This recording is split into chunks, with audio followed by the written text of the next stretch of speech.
salaamaaleykum wa rahmatullahi taala wa barakatu ñu ngi sant yàlla di julli ci Seydina Muhammad sallallahu alayhi wa sallam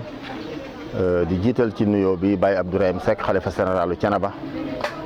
di ñaan nuyoo boobu ñu teg ko ci loxoom mu jottali ñu ko kullu xalifa général ci Sénégal tey mën na am xañ na débat bi du yàgg parce que dafa am lu ñu doon séentu am na loo xam boo ko dee séentu nag di ko lijjanti sa wax mën naa bari waaye bu yàlla dogalee mu agsi nag jëf moo ca des sama lëkkoo ak kuréel gi ñuy wax FERA moo waral lii waaye li ko andi mooy sama xarit Moussa Faye directeur Ageroute bi nekkan Kees bi mu yëgee ni maa ngi lijjanti ay emploi pour commune bi la xam ni bariwuma doole moom moo ma woo téléphone ni ma ñëwal ma jàppale la ma taal sama oto dem Dakar mu xamal ma ni carrément Sénégal ñun ñëpp dañ cee war a jàpp te emploi yi buñ ko bëggee aj lépp ci état day xaw a doy waar kon nag 27 personnes yooyu nga bëgg a jël man dinaa engagé lépp man maa la koy fayal diirub 7 mois ñu defar contrat yi bu 7 mois yi jeexee ñu soog a renouvelé waat seet ba xam ñaata weer la ñuy defaat loolu nag mu nekk lu am solo waaye ci commune Thiénaba ndax lii xam ngeen ni yàgg nañ koo bëgg ndax commune ruralu Thiénaba moo jiitu ci Sénégal Alaaji Taalib Sa jëkk a nekk président commune rurale ci Sénégal kon suñ demee ba wëlbatikuwaat ma nekk maak moom ñu bekk benn turandoo ma jëkk a nekk maire ci commune Thiénaba ñu wëlbatikuwaat lii nga xam ne am ni fi mosu fee am kon dañ koy sant yàlla kon du ma mën lu dul gërëm FERA waaye nag di gërëm président Macky Sall bu baax ci ubbi nga xam ne moom la ubbi partenaires yi ñu dugg waaye moom la jàppalee ñi nga xam dañoo yor ay organisation ndax organisation mënta dem sans état kon dañ koy sant ci loolu bu baax di ko gërëm di sant waa FERA di leen gërëm waaye nag di ñaax ñi nga xam ni ñoom tey mooy 27 personnes yi war a commencé liggéey tey ndax day am loo xam ni boo ko bëggee te yomb la su la yàlla dimbalee ba nga téye ko da ngay xam li nga téye lu mu doon. man liggéey bi ci lan la fas yéene bi. waaw liggéey bi mi ngi ci wàllu dañuy nettoyer tëli bi loolu rek la ñuy def ci sama commune dañuy yem kon état bi ak waa FERA ak waa commune bi soxlawuñu benn bant ci tëli bi wala benn suuf liggéey boobu moom la ñuy def kon loolu yomb na waaye nag li ma bëgg mooy boo gisee ma ni maa ngi leen di ñaax mooy il faut ma contrôler leen waaye il faut ma ñaax leen il faut ma jàppale leen kon ñoom itam il faut ñu jàppale ma ba li nga xam ni moom la ma FERA jox tey ànd ko ak état waaye ànd ko ak Sénégal yëpp yi nga xam dañoo bëgg lu baax ñoom itam ñu jàpp ci ba benn bant wala benn suuf du nekk ci kaw tëli bi. naka la FERA jàppale ci matériel yan matériel la. waaw matériel bi bari na gis ngeen ko brouette yi ak pelle yi ak masque yi ak tën yi ak râteau yi ak bale yi yaakaar naa ne leen nekk am na ab lim cahier réception bi mi ngi fi defe naa ñoom suñ leen ko laajan dinañ leen wax lépp mais xam nga man ni may doxee mooy nit day yaatal lii bi mu amee ba pare dama fab lépp jébbal ko Adama moom moo yore liggéey bi mooy waxtaan ak ñoom mais responsable politique yi it dama leen cee sédd ndax dama leen ni du ma tànn rek ay nit ñu naa damaa tànn sama nit ci bopp tànnal leen ma andil ma man jëluma kenn responsable politique bu nekk ci ñi nga xam ne dañoo jël décision liggéey ci coalition Benno Bokk Yaakaar bëgg a liggéey kenn ku nekk dama leen andil man nombre de personnes defe naa ñoom ñu ngi ni taxaw ñuy doomi Thiénaba fii nu toll amul kenn ku ci bokk koo xam dëkkoo Thiénaba beneen bi ci desit mooy li ngay xam ne mooy diggante Thiénaba Gare ak Thiénaba Seck 27 personnes yi kenn ci génn kenn ñëpp fii lañ dëkk loolu lan laa ci jublu mooy lu baax boo koy commencé da nga koy commencé parce que dama wax mbay ci sa wewu tànk loolu moo tax parce que bu ma jéggaani woon ay nit tey andi leen man na ni kat ñoom dafa sees bi mi ngi ci biir Thiénaba mais dafa jéggaani ay nit andi leen te man du ma doxe noonu moo tax kenn nit laa xam ni te ñoom ñoo ma ko may ma jël ko andi ko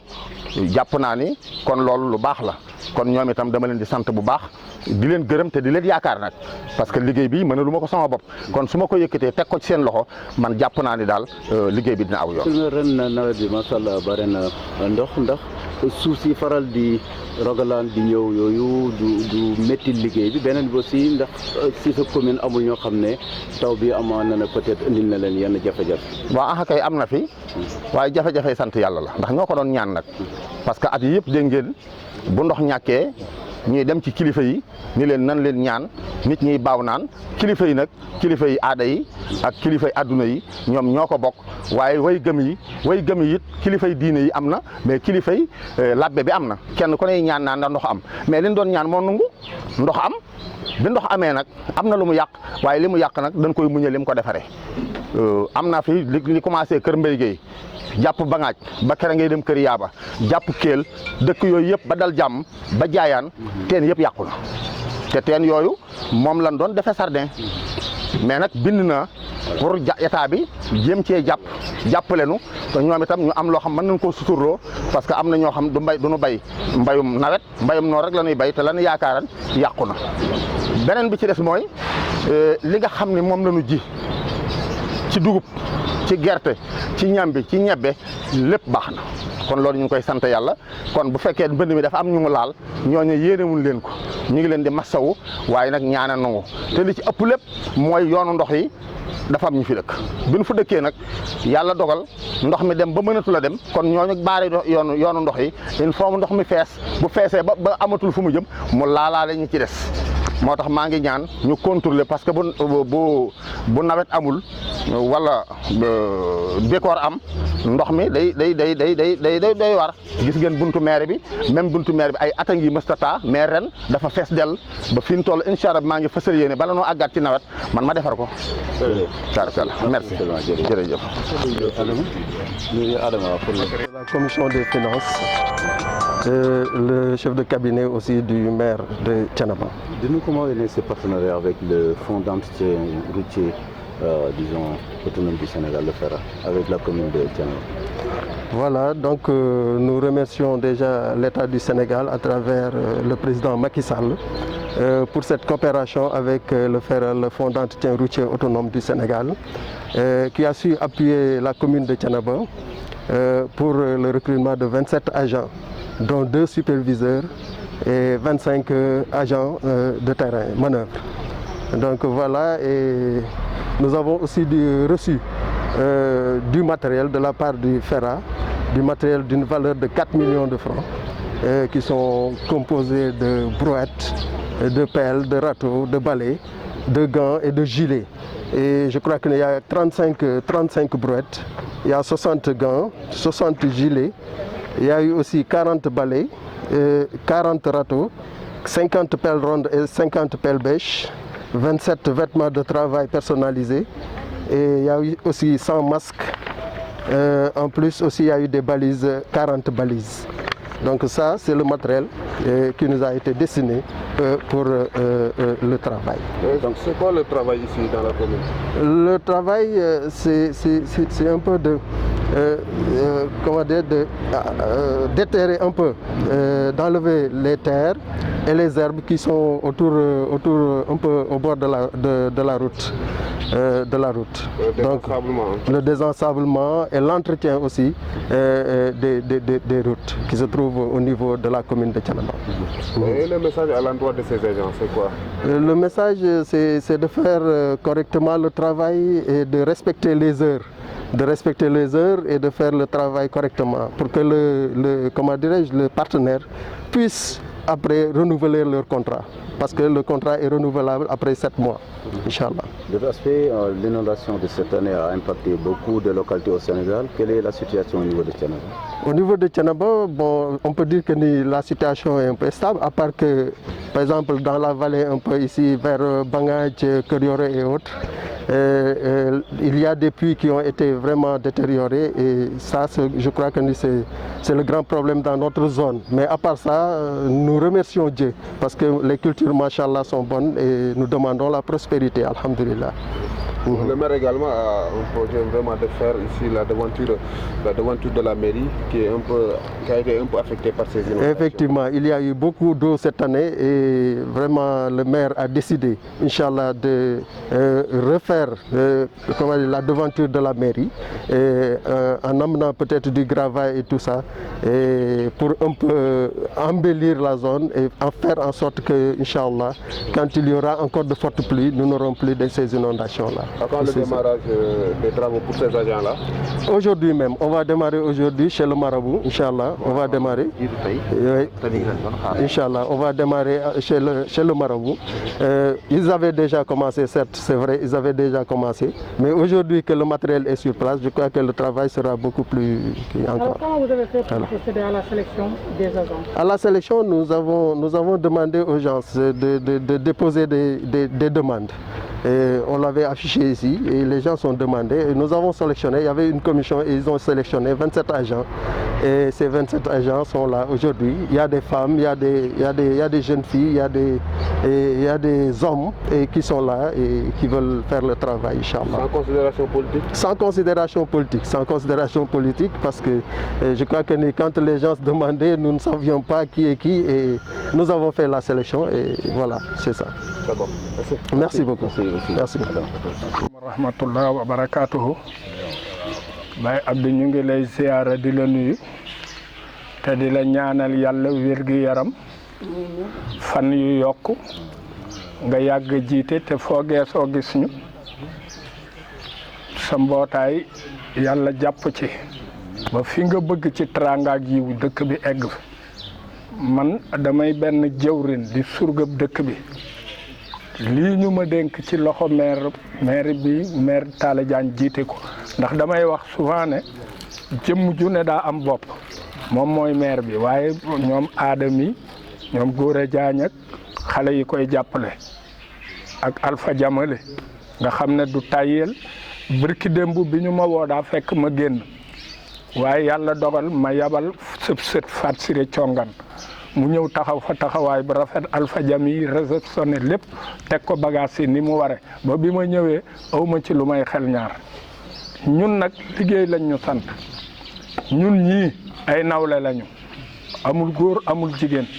nañu nawloon te kenn ku nekk am yéene cene ba jëm ca kanam loolu la ñuy ñaan yàlla man lu baax laa bëgg lu yokkuteg teraanga laa bëgg Baye Abdou mii du ma gis lu bari waaye xam na ci li ma ne waaw moom xam na ci li ma ne du ma gis lu bari nag daf may wax ne ma fu ma la gisewul xam naa ne ci lu baax ngay dox te yàlla dogal na moom mii li ñuy ñaan yàlla lépp lu mu xalaat sax na waaxu ba fekk ñu fii ci dëkk bi ñu doxalal ko ko maire nag mënuñoo wax ne la duñ la ne merci jërëjëf sañ nañu ko ndax it nag xam nañu sa yéene it ci li nga bëgg ci dëkk bi ak njàmbaarte gi ci yow sëñ Ibrahima maa ngi lay nuyu yow itam ak sëñ Mouhamad mi ak ñoom Alpha wax ji naruma woon a wax sax waaye ñun ñii ànd di liggéey kenn ku nekk na nga xam ne yaay sa morom Ibra Diagne mi mooy superviseur ak sa doom Tanor Diagne Tanor yaram waa xaw a tawat nga defal ko ñaan yàlla dolli ko tawfiix waroon na teew fii Ibra mi moom mooy jiite superviseur mooy xool ñii nu ñuy liggéey man it damay wër nag lépp lu ma war a mën a wax ñu defar ko rek incha allah dinaa ko wax ñu di la ñaan it ci dëkk bi ñiy jël suuf di ko sotti ci tali bi nañu xam ne teraanga jooju sa teraanga la te tali bi askan wee ko bokk ñuy ñaan képp ku jëlati camion suuf na ko dugal ci biir këram ndax ñii génne suuf si ci kaw tali bi ba ñi ko joxoon cene ba fu ñu ko gis a xam ne cene ba teraanga ji ñu leen jox fonk nañ ko ñu ngi koy respecté waaye jël suuf jal ko ci tali ba kenn du ko xàmmee nañu ko moytu ñoo moom suñuy kër waaye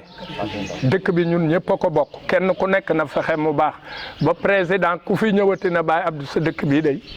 set na ne maire dëkk bii nga jiite kër set na mbir mi tegu na ci yoon fu ma tourné gis naa ne tali yi set na loolu daal lay ñaan nga ñaanal ñu nag lii ñu dëgmal lépp tegu ci yoon lépp aw yoon rafet naa ci njort maa ngi leen di balu ak ndax man dama xaw a tàng tuuti ñii xam nañ ko ba jéggulu naa leen nag di leen bal ak wasalaatu wasalaam ala sayyidina rasulillah sallallahu wasalaatu wasalaamu ala sayidina wa maulana muhammad wa ala alihi wa sahbihi wa man tabiahum bi ihsanin ila yawmi ddin yéen mbokk yi ñu ngi leen di nuyu bu baax ci kàddug Serigne Thiénaba Serigne Abdourahim Seck muy kàddug l'islam di asalaamualeykum wa rahmatullahi taala wa barakatuhu nuyoo bi nag ñu jiital ci monsieur le maire di doomam di xaritam di taalibeem muy alxaaji Taala Jaañ ak njaboot gu baax gi mu àndal mu di ak njabootu boppam ñu ñëw tey jii fas yéene tàmbali liggéey boo xamante ni dañ koo defal diine ji waaye defal ko kër gi waaye defal ko xalifa bi kon sëriñ bi mu ngi leen di wax ahlan wa sahlan na ngeen dal bu baax a baax monsieur le maire ñu ngi lay nuyu yow ak ñi nga àndal mu di commune Thiénaba yëpp rawatina ñu mën cee tudd ku mel ni sa collaborateur muy Adama Diop ak Góore Diagne ak ñi nga xamante ni ñoom nga seqal mairie bi ci ab liggéey ñu di la jàppale waaye itam di nuyu di tatagal mboolem presse bi fi teew te suñ ci tuddee Alaaji Pam Ndaw mi toog tudd ci Babacar Ndaw tudd ci Alpha Sarr ak Gindiku yaakaar naa ne dañuy mën a yóbbaale mboolem presse bi fi teew sëriñ bi nag mu ngi wax ni am na mbégte bu baax a baax am na it kontaante itam waaye itam xelam dal na ndax yéen a ngi sumb loo xamante ni dafa nekk loo xamante ni taar la ci dëkk bi waaye moo jëkk doon taarub lislaam muy set ak setal mbir ba nga xamante ni ku ko xool dana rafet lool ci bët bu rafetee ci bëtit xol man koo nangu loola dafa am dayo bu màgg a màgg ci lislaam ndax dañoo wax ni yonent bi sallallahu alayhi wa sallam wax na ni an nadafatu min al iman maanaam setal sa environnement dafa bokk ci gëm yàlla te ab jullit nag bu ñuy wax set jullit moom moo tax ñuy wax ndax boo xoolee jullit bi yàlla daf ko sant juróomi yoon ci bés mu setal boppam ci njàpp raxas ay loxoom raxasi tànkam